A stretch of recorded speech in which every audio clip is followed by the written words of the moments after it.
Hey, welcome back. Today I'm going to show you one way you can texturize your own hair using texturizing shears. You will need a comb, 2 clips, and of course your texturizing shears. Go through and get any tangles out of your hair. Then part it down the back. It should look like this.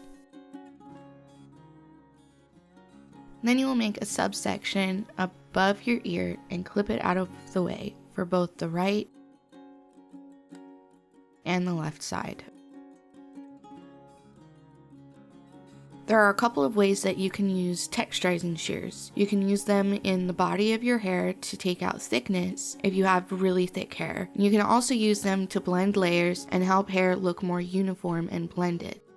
That is how I'm going to be using them today. I'm not going to be drastically thinning out my hair. I'm going to focus on just the ends of my hair to take off any bulkiness and help my haircut look more uniform.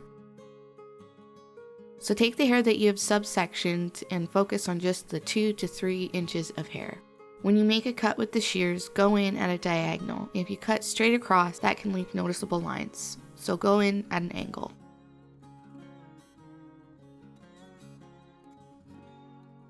Make a couple of intentional cuts, then comb the hair that's been cut out of the section.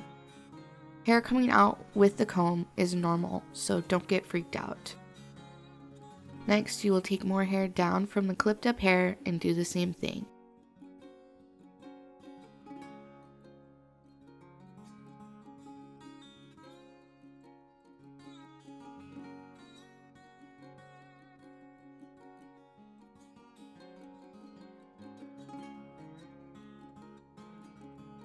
When you texturize your hair, you need to make sure it's all the way dry. You shouldn't have wet hair when you texturize or thin out your hair. You want to make sure you know how much you are removing. Wet hair clumps together and makes it difficult to see what and where you've removed hair. If your hair is partially wet, it can affect the evenness of what is being removed as well. So make sure your hair is fully dry.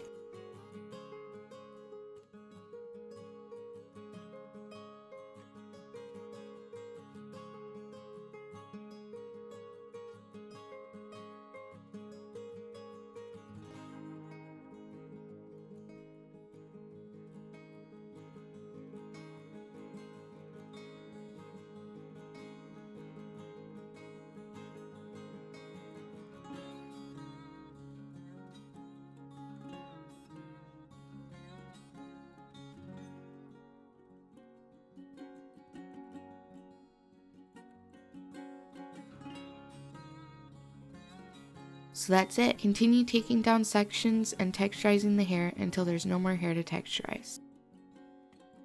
Make sure to take sections, even though you aren't going through and cutting off length. If you aren't careful in keeping track of where and what you've already cut, it can make your hair uneven in thickness. So go slow, keep track of where you've cut, and try not to get overwhelmed.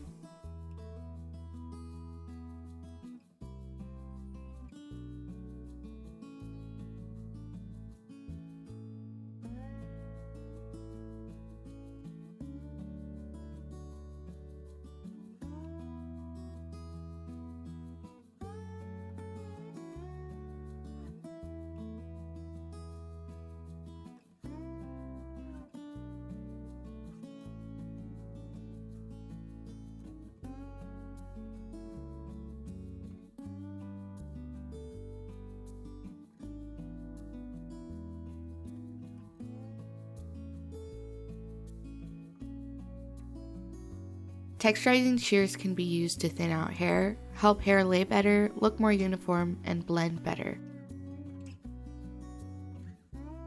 If you want to see other ways to use texturizing shears, let me know.